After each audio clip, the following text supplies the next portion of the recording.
السلام علیکم اسٹوڈنٹس، کیسے ہیں آپ سب؟ امید ہے خیریت سے ہوں گے۔ میں ہوں آپ کی اسلامیات کی ٹیچر۔ آج کا ہمارا ٹاپک ہے ارکان اسلام۔ آج کے ٹاپک میں ہم ارکان اسلام کے بارے میں پڑھیں کہ اسلام، اس کی اہمیت کتنی زیادہ ہے۔ اسلام ہمارا دین ہے، ہم سب مسلمان ہیں۔ یہ ایک سچا دین ہے۔ دنیا اور آخرت میں کامیابی کے لیے جو کام ضروری ہے وہ ہمارا دین ہمیں سکھاتا ہے، اور جو کام دنیا اور آخرت میں ناکامی کا سبب بنتے ہیں ان سے روکتا ہے۔ ارکان اسلام پر عمل کرنے سے ہم ایک سچے مسلمان کہلائیں گے، ہم ایک مکمل مسلمان کہلائیں گے، اور دنیا اور آخرت میں ہمیں بھلائی نصیب ہوگی۔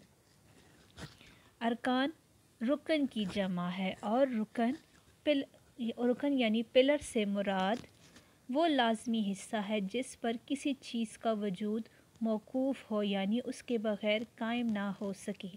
جس طرح ایک گھر کو بنانے کے لیے، ایک عمارت کو بنانے کے لیے، ایک بلڈنگ کو بنانے کے لیے ستونوں کی ضرورت ہوتی ہے، اسی طرح ایک سچا مسلمان بننے کے لیے، اب دین پہ قائم رہنے کے لیے، دنیا اور آخرت میں بھلائی کے لیے ہم نے ارکان اسلام پر یقین رکھنا، اس پر عمل کرنا بہت ضروری ہے۔ جب تک ہم ارکان اسلام پر عمل نہیں کریں گے، اس کو اپنے اوپر لاگو نہیں کریں گے، تو ہم مسلمان نہیں کہلا سکیں گے۔ اسلام کے 5 ارکان اسلام ہے جو کہ مندرجہ ذیل ہے۔ نمبر 1 کلمہ شہادت، نمبر 2 نماز، نمبر 3 روزہ، نمبر 4 زکوٰۃ، نمبر 5 حج۔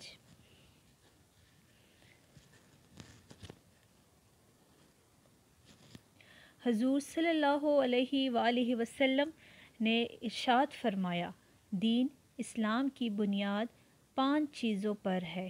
اس بات کی گواہی دینا کہ اللہ تعالیٰ ہی معبود برحق ہے، اور محمد صلی اللہ علیہ وآلہ وسلم اللہ کے بندے اور اس کے رسول ہے۔ نماز قائم کرنا، زکوٰۃ ادا کرنا، حج کرنا، اور رمضان المبارک کے روزے رکھنا۔ اس حدیث شریف سے معلوم ہوتا ہے کہ ارکان اسلام کی ضرورت کتنی زیادہ ہے۔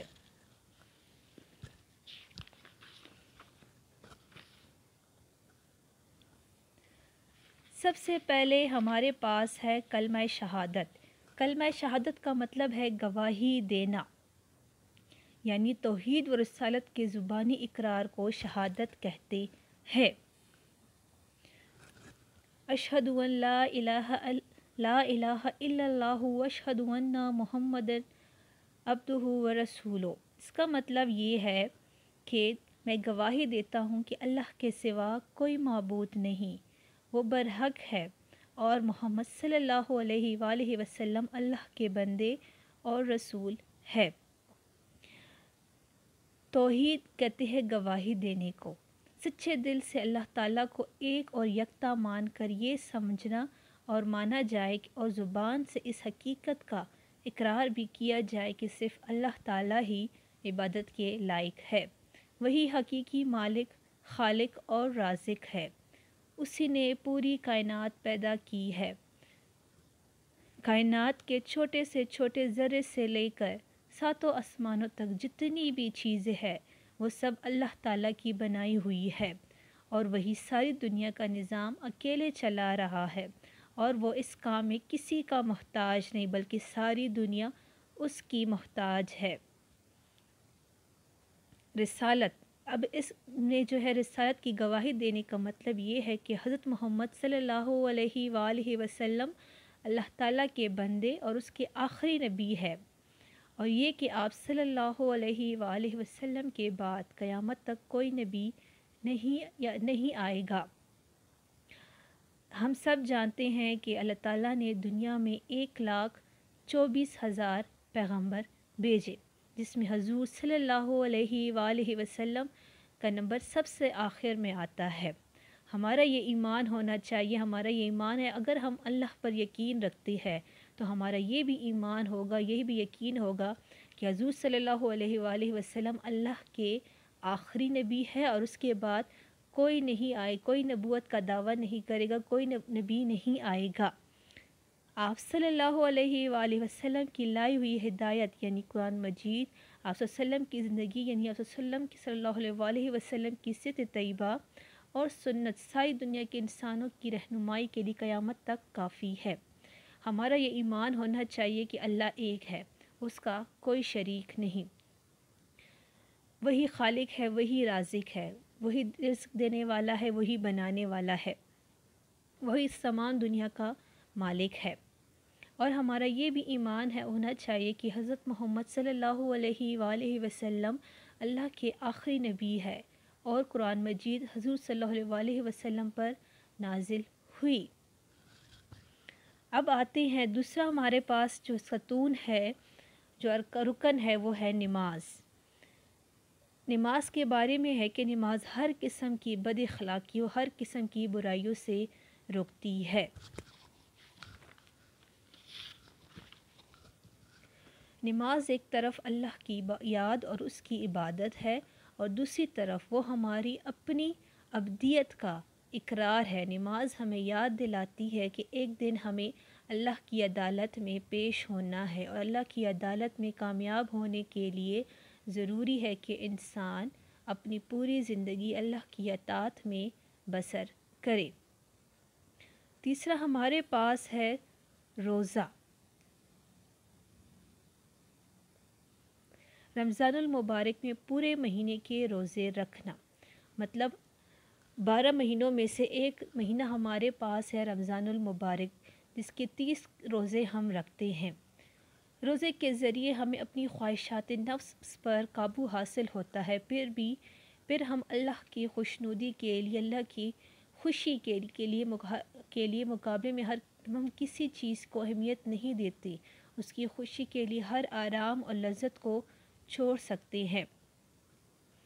اس کے بعد آتا ہے زکوٰۃ۔ زکوٰۃ ہر مالدار مسلمان پر سال میں ایک بار اپنے مال کو صاف کرنے کے لیے زکوٰۃ دینے کے لیے جو ہے یہ فرض کی گئی ہے ہم پر۔